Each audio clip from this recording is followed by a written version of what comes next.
Welcome back to another video, guys. So today we're going to be doing a paint correction on my Jetta. The camera doesn't do it justice, but this paint has definitely seen some better days. So in this video we're going to go through and try to bring it back to life.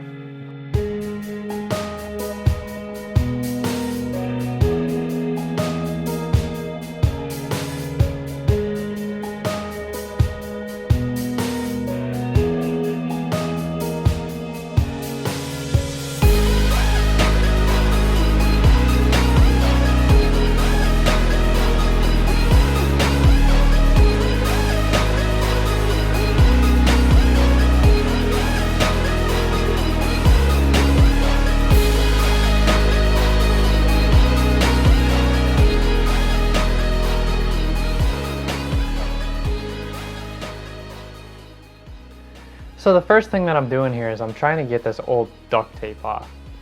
And I'm using an adhesive and sticker remover by TorqX, and I found it to work pretty good. This duct tape has definitely been on this bumper for quite some time. So what I found really helped was to lay the adhesive remover on really thick and then let it soak for a minute or two. After that, buff it out, and I had to do that several times over to get all of the duct tape out, but eventually it did all come out. And I didn't notice any damage or anything like that to the paint caused by the adhesive remover. So I really liked the stuff. The next thing that I needed to get off was these 3M GoPro sticky mounts. And I found that the best way to get these off is to heat them up with a heat gun and get that glue nice and loose and melted up. And then I grab a hold of it with a towel and it'll pull up.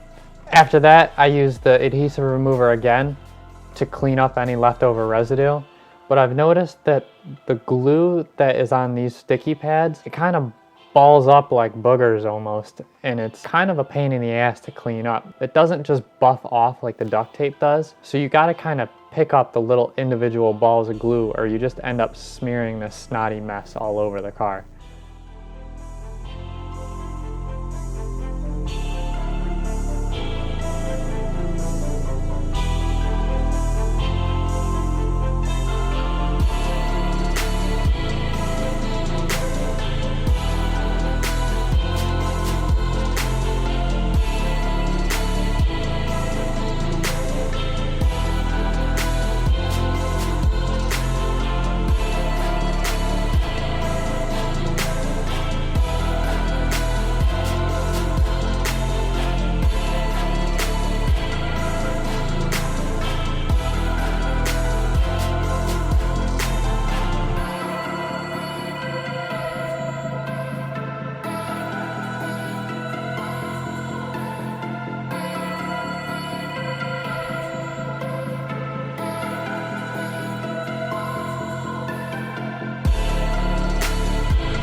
So after the initial wash, the next step for me is going to be to clay bar the car.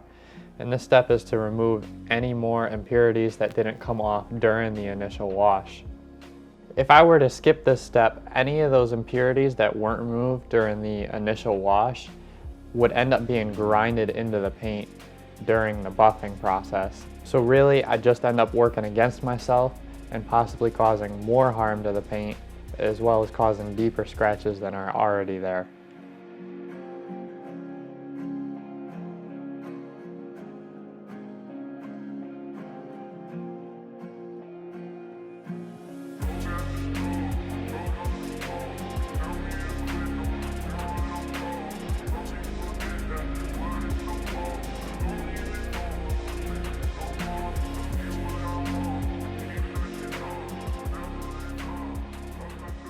So what I'm spraying on here is called clay lube, and it does very obviously what the name states. It's there to lubricate the clay bar as you are sliding it across the paint. The camera doesn't pick it up very well, but just doing the clay bar helps to rejuvenate the paint tremendously. When you touch a dirty car, you'll notice it feels very rough. After completing the clay bar process, the paint is very, very smooth to the touch and feels much like glass. This is when you know that the paint is free of impurities and is ready to begin the buffing process. So you'll notice in this shot here, across the hood it looks kind of like an oil slick. The clay bar process leaves a residue behind from the lube as well as the clay bar that I always go ahead and wash the car again to remove all that. Some guys just use a detail spray, wipe it off. Other guys skip this step entirely. My thought on it is I'm already spending all this time going through the entire paint correction process. Why skip the one step that could possibly ruin it all? So I'm gonna go ahead, take the extra 20-30 minutes and re-wash the car again to remove anything that could possibly be left over from the clay barring. Once the car is completely washed and perfectly dried, then the car is finally ready to start the actual paint correction process. For the actual paint correcting process, I'm going to be using the TorqX DA, which is actually a fairly inexpensive buffer. I'm going to be doing the first pass on the car with a yellow heavy cutting pad along with Chemical Guys V32 heavy cutting compound.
Everything that I'm doing here is pretty straightforward.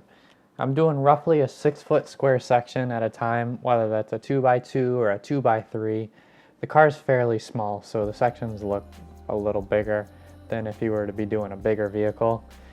I'm going over the vehicle in a simple crosshatch pattern. So I'm going back and forth across the whole panel and then up and down in the whole panel. And that is the whole pass for that particular pad and that particular level of compound. I'm not using any pressure. I'm just letting the weight of the buffer do its thing. I'm only there to hold the buffer flat and to guide it around. Once I've gone over the entire car with the V32 and the heavy cutting pad, I then moved to a medium cutting pad and I skipped V34 and went to V36, which is kind of like a medium cutting compound. I did the entire car in this kind of medium level process, and once I finished the entire car in that, I then moved on to V38, which is a polishing compound as well as a soft polishing pad. All in all, the entire process took me roughly 14 hours to do. It was about 2 in the morning when I finally finished. After doing the entire correction, I finished and sealed the paint with a ceramic coat. I didn't film this process. I'll make another video for it, but like I said, it was 2 in the morning.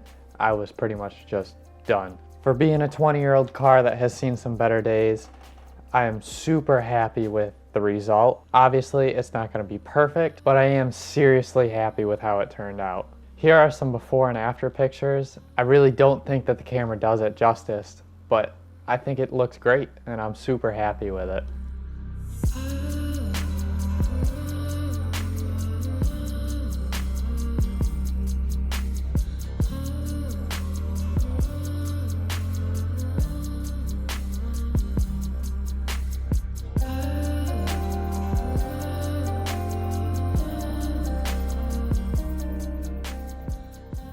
me know what you guys think about this style of video. This was kind of my first time doing a voiceover type video. Let me know if you guys want to see more of this in the future, or if not, we'll just scrap the idea. As always, hit that like button, hit that subscribe button if you want to see some more, and we'll see you in the next video.